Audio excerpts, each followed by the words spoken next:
ایک T S Eliot کا جملہ تھا کہ جدت تکرار سے بہتر ہے۔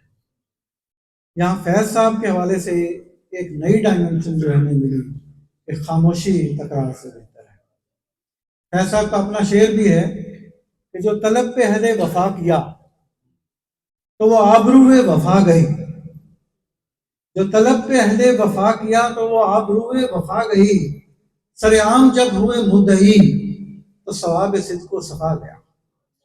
تو یہ فیض صاحب تھے، اور بہت عمدہ ڈاکٹر صاحب نے جو ایک اہم سوال جو میں سمجھتا ہوں ہمارے طالب علموں کے سامنے بھی رکھا، یہاں صدر شعبہ اقبالیات بھی موجود ہیں، اقبال کے ساتھ بھی یہ ہوا اور فیض کے ساتھ بھی یہ ہو رہا ہے کہ ان کی شعریات پر توجہ کم دی جا رہی ہے، ان کی فکر پر توجہ زیادہ دی گئی ہے۔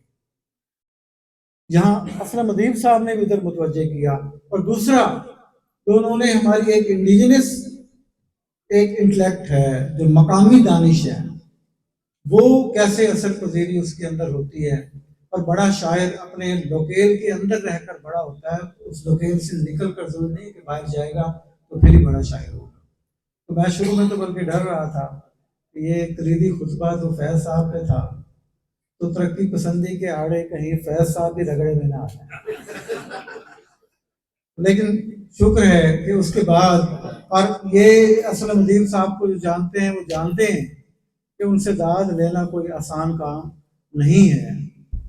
تو فیض صاحب کے حوالے سے ان کی گفتگو، ان کی پرسونیفیکیشن کے عمل کا بیان، ان کی بڑائی، ایک بڑے شاعر کے امکانات ہوتے کیا ہیں اور انہیں دریافت کیسے کیا جاتا ہے، یہ سب آپ نے سنا۔ اور آخر میں رئیس الجامعہ وردی وائس چانسلر صاحب ڈاکٹر محمد کامران صاحب ہمارے ساتھ موجود ہیں، آج کی صدر محفل بھی ہیں، میں نہایت ادب کے ساتھ ملتمس ہوں کہ وہ تشریف لائیں اور آج کے اس افتتاحی سیشن کے حوالے سے اپنی گفتگو سے ہمیں نوازیں۔ جناب وائس چانسلر۔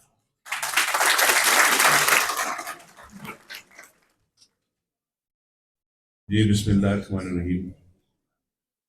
ڈاکٹر راوش ندیم صاحب، ڈاکٹر اسلم ادیب، ڈاکٹر عامر سہیل، بہت ہی محترم اساتذہ کرام اور very close to my heart students جو اس ملک کا مستقبل ہیں، بہت شکریہ مجھے اس محفل میں بلانے کا۔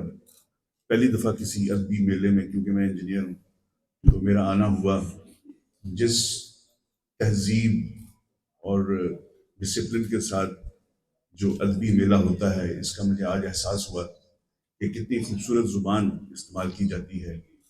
اردو کو ہم نے بالائے طاق رکھ دیا ہے، ہم بھول گئے ہیں۔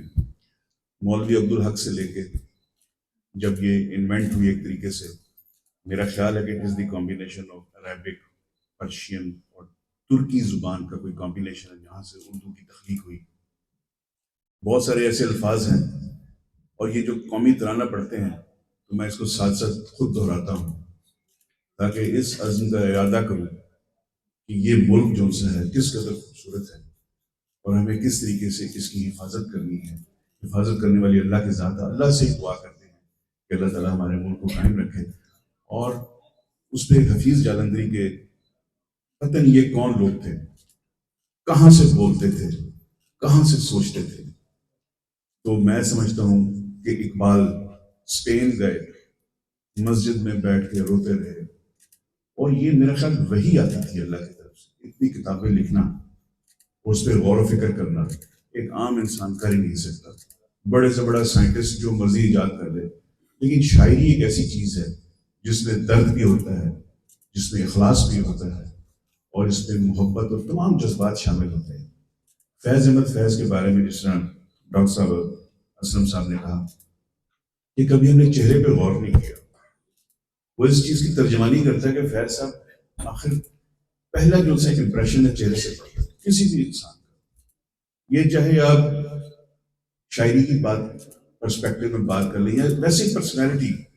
جب میرے سامنے اسٹوڈنٹ بھی وائوے کے لیے آتا ہے تو میں اس کی آنکھوں میں دیکھتا ہوں، مجھے پتہ لگتا ہے اس کو کتنا پتہ ہے۔ تو آنکھیں جو سی ہیں وہ اس چیز کی ترجمان ہے۔ تو فیض احمد فیض صاحب، اقبال، غالب، میر تقی میر، یہ بہت بڑے بڑے نام ہیں. انقلابی شاعری، جیسے یہ کہا گیا کہ تکرار سے بہتر ہے خاموشی، میرا خیال ہے کہ تھوڑا سا تکرار اگر ہو جائے تو ہو سکتا ہے کہ کوئی آدمی کنونس بھی ہو سکتا ہے، لیکن لمبا تکرار نہ کریں کہ وہ جو سا ہے کسی بغاوت کا باعث بنے، کسی لڑائی کا باعث بنے.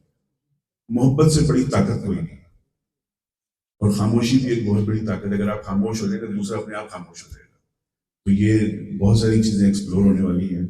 میں اردو شاعری کو بہت زیادہ نہیں جانتا، لیکن اتنا سمجھتا ہوں کہ ہمیں کس طریقے سے اپنی گرومنگ کرنی ہے. یہ جو بچے بیٹھے ہیں، نوجوان بیٹھے ہیں، ہم شاعری کو پڑھتے ہیں اور رٹا لگا کے پیپر دے دیتے ہیں. ایسا مت کیجیے خدا کے لیے. اس کو اپنی ذات کا حصہ بنائیں، اس کو محسوس کریں کہ اس کے پیچھے آخر کون سی روحانیت چھپی ہوئی ہے.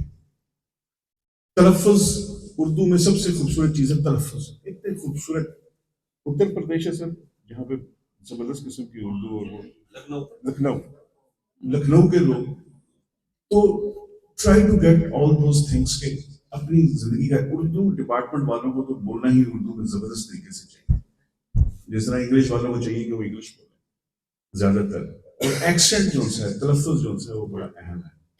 تو اردو کی خوبصورتی ہے یہ ادب و آداب سے پڑھیں. کوئی بھی لنگوسٹک کا کوئی بھی اسٹوڈنٹ ہوگا، سب سے پہلے آپ کو ایتھکس کی وہ ترجمانی کرے گی کہ کیسے تربیت کی جاتی ہے اور کیا کیا آپ نے سیکھنا ہے. تو آپ خدا کے لیے میری ریکویسٹ ہے اسٹوڈنٹ سے کہ اس کو صرف ایک کورس کی حیثیت سے نہ پڑھیں، بلکہ اس کو اپنی زندگی کا حصہ بنائیں. کہ بڑے بڑے ماشاء اللہ اسکالر بیٹھے ہیں اردو کے، اقبالیات کے، فیض کو پڑھا ہوا، بہت ڈیپتھ میں پڑھا. لیکن میں جنرل ایک انسان کی تھیوری کے بارے میں بات کر رہا ہوں، جس چیز کی ہماری قوم کو اشد ضرورت ہے کہ اپنے آپ کو درست کریں، درست سمت میں لے کے جائیں، اور کوشش کریں کہ اپنی اخلاقیات کو اس لیول پہ لے کے جائیں. کسی سے بددیانتی نہ کریں. پیارے نبی کا قول ہے کہ کسی نے پوچھا کہ کوئی ایک ایسا عمل بتائیں جس سے میرے میں برائی ختم ہو جائے. انہوں نے فوراً کہا تو جھوٹ بولنا چھوڑ دے، بس تو جھوٹ بولنا چھوڑ دے. پھر آپ یہ سوچیں کہ اگر آپ کسی چیز کی غلط بیان ہی نہیں کریں گے، آپ کی غلطی ہے تو آپ مان جائیں گے، تو اگلی دفعہ آپ خود ہی اس غلطی سے باز آئیں گے. تو پھر آپ کی جو سی پوری کی پوری زندگی میں اصلاح ہوتی جائے گی، اور انشاءاللہ تعالیٰ اللہ بھی راضی، نبی بھی راضی، اور لوگ بھی راضی، کیونکہ لوگوں کے راضی ہونے سے ہی اللہ راضی ہے. باقی تو آپ حقوق اللہ کو پورے کرتے ہیں. مجھے سمجھ نہیں آتی کہ حج اور عمرے کے لیے جاتے ہیں، اگر اس میں حرام کا لقمہ شامل ہے، پیسے شامل ہیں، تو آئی ڈونٹ نو کہ اللہ تعالیٰ قبول کرنے والے ہیں. لیکن آپ یہ محسوس کریں گے کہ وہ جو جادوئی دنیا ہے، وہاں پہ میں گیا تو معجزے ہوئے. کئی معجزے میں نے اپنی آنکھوں سے خود اپنے آپ فیل کیے کہ یار یہ کیسے ہوا. میں تو سوچ ہی رہا تھا کہ ہو گیا. تو آپ یقین کریں کہ آپ کی نیت جو سی اللہ تعالیٰ اس کو انٹرپریٹ کرتے ہیں. تو میں آپ کو بالکل یہ نصیحت کروں گی. تو علماء ماشاءاللہ اتنے بڑے بڑے اسکالر بیٹھے ہیں میرے سامنے، میں تو شاید اردو کا میں جانتا بھی نہیں کچھ. جنرلی اسپیکنگ اپنی اصلاحات، یہ فیض کو ڈیپتھ میں پڑھیں. جیسے کہا کہ خالی پڑھ کے صرف تنقید جو سی، بالکل انہوں نے صحیح کہا کہ ہمارا معاشرہ ڈفرینٹ ہے، ہم کمیونسٹ نہیں ہے. ہمارا سسٹم کچھ اور ہے، ہماری اکانومی کسی اور طریقے سے چل رہی ہے. ٹھیک ہے، اپنے اندر اچھائی پیدا کریں، اور جو آپ کی اپنے حصے کی شمع جلاتے جائیں. جہاں پہ میرا اختیار نہیں ہے، فی الحال میرا IUB بھی اختیار ہے ایک ایڈیشنل چارج. جب یہ چارج ختم ہوگا تو میرا اختیار ختم ہو جائے گا، لیکن جب تک ہے تو میں کوشش کر رہا ہوں اس میں بہتری آئے. تو یہ عامر سہیل صاحب بڑی مبارکباد کا مستحق ہیں. تیسرا 3 ایونٹ کر چکے ہیں.